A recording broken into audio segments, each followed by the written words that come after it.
In this video, we continue discussing how amines act as bases. And the purpose of this particular video is that by the end of the video, we will be able to compare the relative basicities of different amine groups. So that if you have a molecule that has, for example, multiple amine groups, we would be able to predict which of those amine groups is the strongest base, meaning if you react the molecule with one equivalent of acid, which of those nitrogen atoms, which of those amine groups is going to pick up the proton preferentially. Or if we have two separate substances and we want to know which of those is the stronger base, we would be able to predict that based on the logic that we are going to set out in this video. So let's take a look.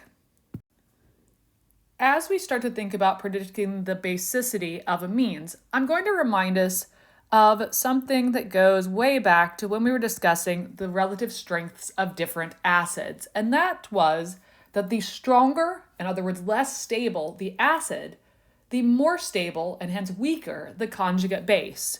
So I'm going to write that down for us that for acids, this goes way back to chapter 2 or so, the stronger the acid, and by stronger we meant more highly reactive, meaning a lower pKa value, the stronger the acid, starting material, the weaker the corresponding conjugate base product. So that meant if one side of the reaction was relatively stable, the other side was relatively unstable, because when we say stronger on one side of the equation, that means inherently unstable, high energy. And then when we say weaker, that's referring to being more stable. And so to determine the relative strengths of acids, what we would do is we would compare the stabilities of the conjugate base product that would result from losing a proton. And we saw that the more stable the product side of the equation, the more favorable the reaction would be, and hence the stronger the acid is. Similarly, for bases, we can look at this scenario like follows. So for bases, we can say that the stronger the base, meaning the more reactive, less stable the base, the more stable, weaker the conjugate acid will be. So the weaker the conjugate acid product. So these two statements regarding the acids up top and the bases down below are really just two sides of the same coin, where if you have a strong acid, it's going to correspond to weak conjugate base. If you have a strong base, it's going to correspond to a weak, stable conjugate acid. So that the term stable is always referring to weak. The term strong is always referring to unstable. So in the case of predicting the basicity of amines, what we can do is we can start with our amine, which I'm just going to abbreviate as NR3, where R can be whatever three groups that nitrogen is bonded to. So in other words, hydrogen atoms or alkyl groups or whatever else. We react with an acid such as HCl. We predict the product of that reaction by taking the lone pair electrons, bringing them over to attack that proton, as we saw in the last video. And that is going to create, as a result, our ammonium salt. So NR3H plus, and then our chloride anion. And so as we look at this product here, whatever stabilizes that product will result in that being a weak conjugate acid. And so what can stabilize this? Because the more stable this is, the weaker this conjugate acid is. So what would this be stabilized? Well, as we think about the possible stabilizing factors of a cation, some things that may come to mind that we have seen in the past are that molecules can be stabilized by resonance. And specifically for this to be stabilized by resonance, we would need to be able to delocalize the positive charge, meaning we would need to be able to show how we could share that positive charge over multiple atoms. So resonance is a general way that we can sometimes stabilize molecules. That may or may not apply to the cases that you'll look at here. But in the case of a cation, if resonance is going to be stabilizing, it needs to be able to move that positive formal charge around to share it over multiple atoms. Another factor that can act to stabilize a cation is induction. Specifically, the induction has to involve an electron donating group. Because if we have a positive charge, in order for that positive charge to be stabilized, we need groups that are going to donate electrons, moving them toward that nitrogen atom via the long-range bond polarization offered by electron donating groups. So for example, alkyl groups are electron donating by induction, and so they would be able to stabilize that positive formal charge. And then finally, also on our list, after induction, we can go ahead and put aromaticity, because remember that aromaticity, as we learned a couple of chapters ago, is a major stabilizing factor. And so if we were to start with a structure, an amine, that was not aromatic, and by protonating, we create aromaticity, that would greatly stabilize the molecule. On the other hand, if we were destroying aromaticity by carrying this out, that would dramatically destabilize the molecule. So we're looking at aromaticity being a stabilizing factor, possibly on the reactant side, possibly on the product side, but these are going to be the factors that we're looking for when we evaluate how strong or weak a particular amine is as a base. So let's do some examples to highlight some of the general concepts we've been looking at here. So we're asked here to predict which is the stronger base, ammonia or methylamine. I'm going to draw out each of those, starting with ammonia, NH3, and we're comparing that to methylamine, CH3NH2 is the structure of methylamine based on that common name that we see. So in asking which of these is a stronger base, what we can do is imagine that we react each of them with the same acid. So I'm just going to use HCl, a nice strong acid, to react each of these with.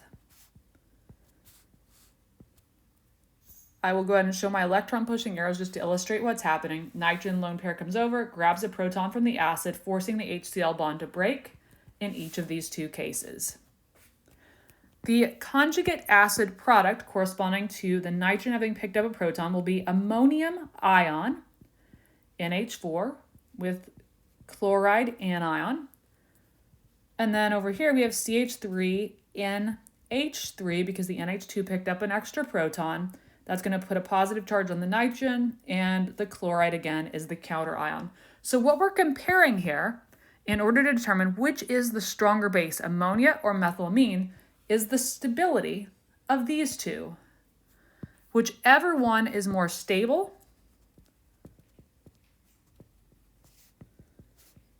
is derived from the stronger base. So whichever is more stable is derived from the stronger base. So we're trying to assess which of those starting material bases on the left, on the reactant side,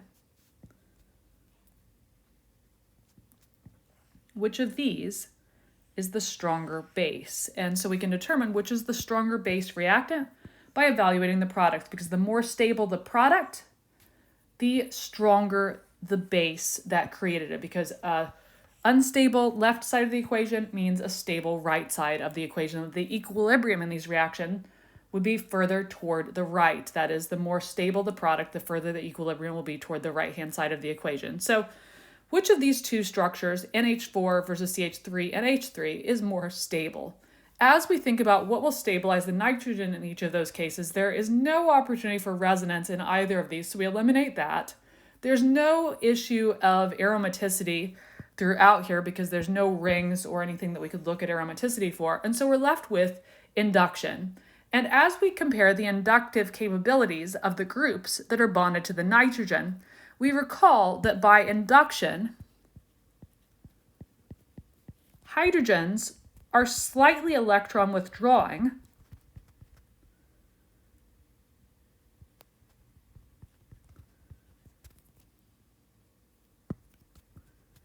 so then hydrogen will be slightly electron withdrawing by induction. Alkyl groups are donating by induction. And so as we look at ammonium versus our amine salt, what we see is that here we have each of these are electron withdrawing groups by induction. On the other hand, we have an alkyl group here that is a donor by induction. And so as a result of that electron donation for the scenario down here on the bottom versus no electron donation up top, the structure down here is going to be the more stable of the two possible products. And so with this being, the one I'm putting in green here, being the more stable of the two possible reaction products, that means that the reactant here,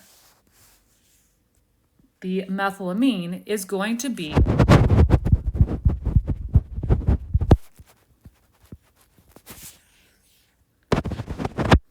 so therefore, if we were thinking which of these would give an equilibrium that was further toward the product side, it would definitely be the structure down here. The methylamine is a stronger base than ammonia, meaning that in the equilibrium reaction here, and we can show that with an equilibrium arrow, the equilibrium down here is going to reside further toward the right, giving more of the protonated product at equilibrium.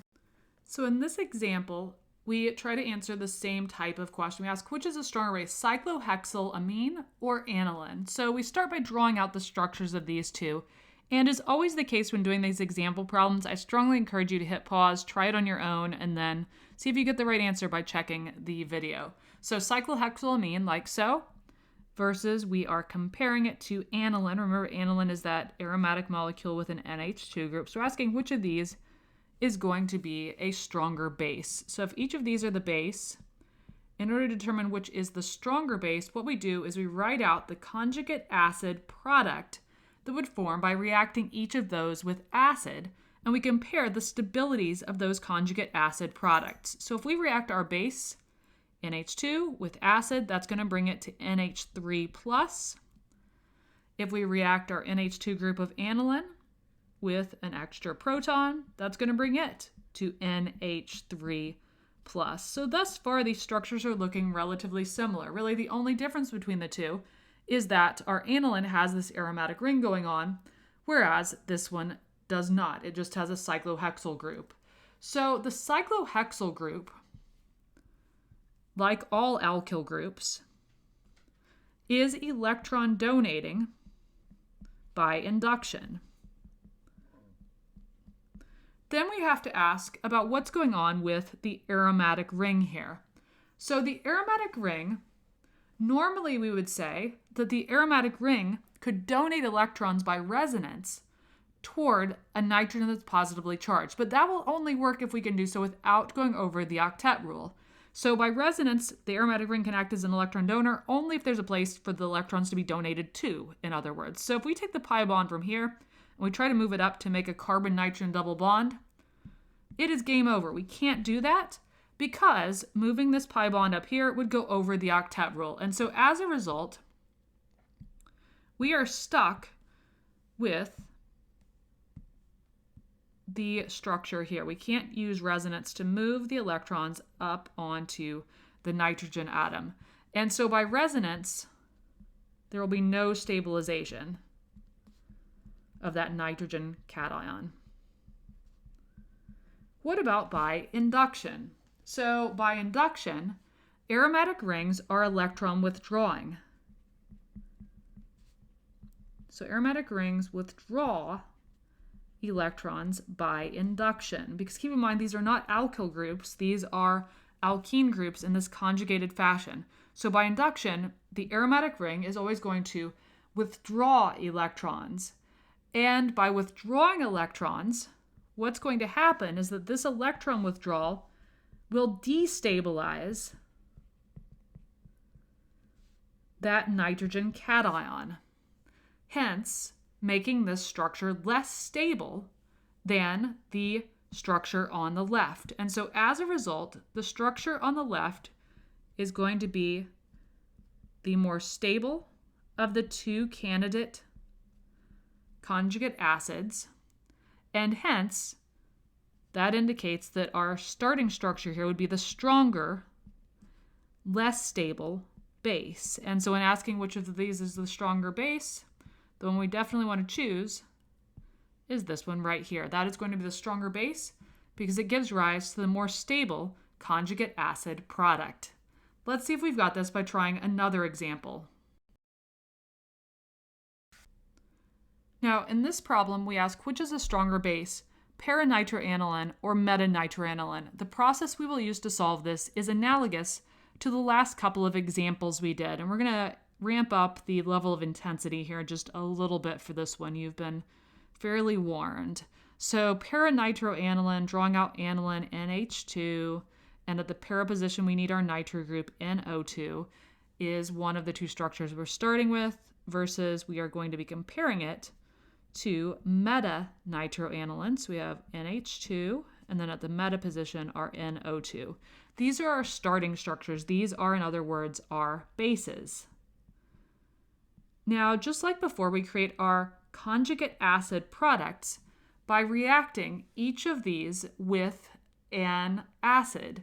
And specifically what we're going to react is, of course, the amine group in both cases, as we saw before.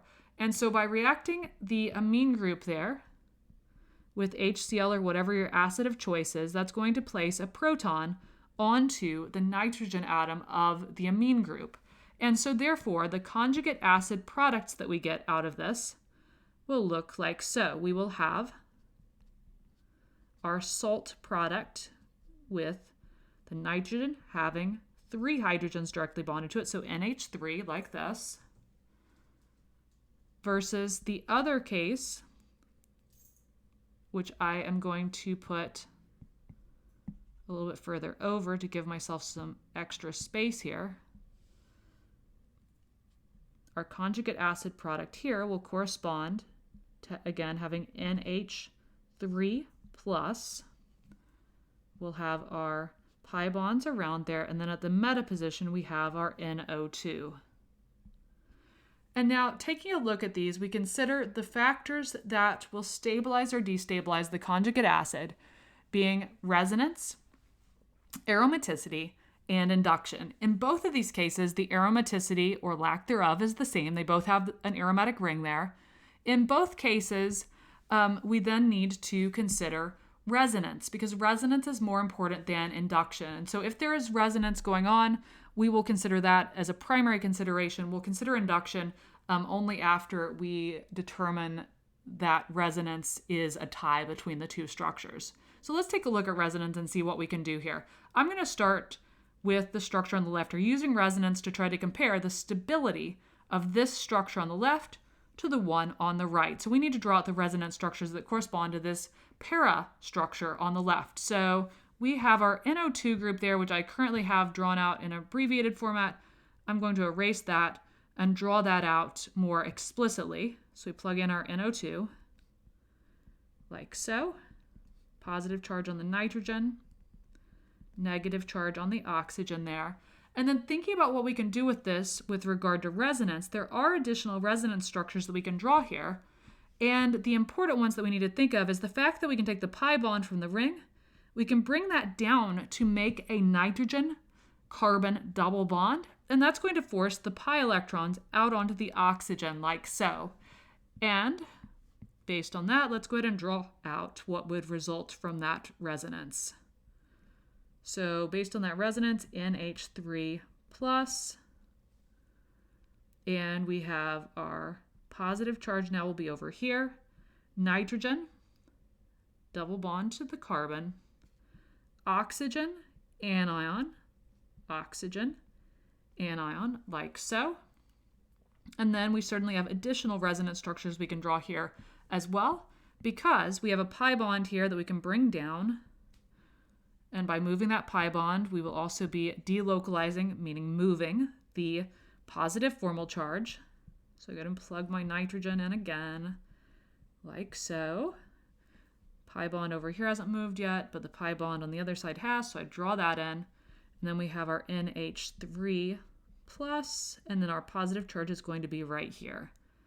And then I will draw out to see if we have any other resonance structures that we can show here. And indeed we do, because we could go ahead and move this pi bond up to here to make our fourth and final of these resonance structures. So put my NH3 plus up top where it has always been. Pi bond over here on the right hasn't moved, so we stay the same there. Our nitrogen directly bonded to those two oxygen anions hasn't changed, so we go ahead and write that in as before. And then now the pi bond is going to be right here, positive charge down here. So this gives us a total of 4 structures. If we tried to continue moving the electrons around, we would start recreating structures that we had already made. So therefore, we have our complete set here of 4 resonance structures that we need to ultimately consider in evaluating the stability of our conjugate acid product that corresponds to paranitroaniline versus our conjugate acid product that corresponds to metanitroaniline. So we'll do the same exercise over here to determine our resonance structures, and then we'll compare the stability of the resonance structures for the para-regioisomer versus the meta-regioisomer. So let's go ahead and see what's going on with resonance over here. So by resonance over here, we can, similarly to before, we can move pi electrons from the ring out onto our NO2 group. So I'm going to draw this NO2 group explicitly again, with our pi bonds going to the oxygen, single bond to the oxygen as well, like so. Positive charge on the nitrogen. And then we can show pi bond coming from the ring out to form a carbon-nitrogen double bond.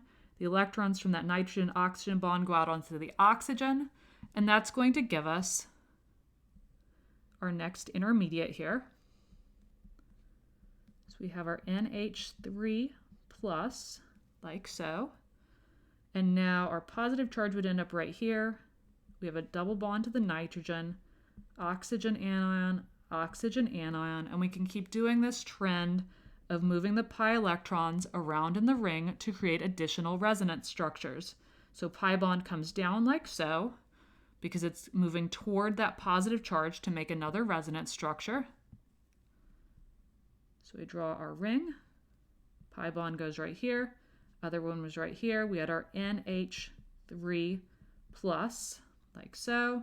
Pi bond to the nitrogen. And then we have 2 oxygens, oxygen and oxygen, like so. So now, thinking about creating another resonance structure that is unique from the ones that we have already created, what we haven't done so far is we have not taken this pi bond here that I've put in red and moved it over toward what was the positive charge there in that structure. And so we will go ahead and do that. So I'm going to go ahead and draw out the product that will result from that. So we'd have a pi bond here, NH3 plus, like so. And then we have our nitrogen double bonded there, and our 2 oxygen anions there and there. And throughout here, I should mention and show that the nitrogen would have a positive formal charge all the way through here in all of these scenarios where the nitrogen has 4 covalent bonds. So just make sure that you haven't neglected that. I went back in and dotted my I's and crossed my T's and realized that I need to fill in that positive charge on our nitrogen every time the nitrogen atom has 4 covalent bonds to it. So we've done that, and filling in my last positive formal charge right here on a carbon, we have our 4 resonance structures that correspond to our salt product from metanitroaniline. So I'm going to box those in. And we evaluate these, and we look for whether there are any that are particularly unstable or particularly stable. Particularly unstable structures are going to result in the conjugate acid itself being unstable. Particularly stable structures are going to help make that conjugate acid more stable. And so let's take a look. Well, what I see as I look at these is they're all pretty similar, except one does stick out right here as being particularly unstable. Why does that stick out as being an unstable intermediate, or unstable resonance structure, rather? The reason why is that we have a positive formal charge adjacent to a positive formal charge. So this has adjacent positive formal charges, whereas all the other resonance structures we looked at throughout here, particularly all of them that go with the meta product, do not have adjacent positive formal charges. And so, as a result, this is going to make this particular molecule, the conjugate acid corresponding to the para-nitroaniline, particularly unstable, because as we compare, the resonance structures in green are going to create a molecule as a whole that is more stable than over here, where one of the four resonance structures is very destabilizing. And so hence, as a result of this conjugate acid product being unstable, that means that the starting material here, this one on the left, would have been the weaker base, because the weaker base corresponds to the product that will be unstable. On the other hand, the stronger base corresponds to the conjugate acid product that is more stable.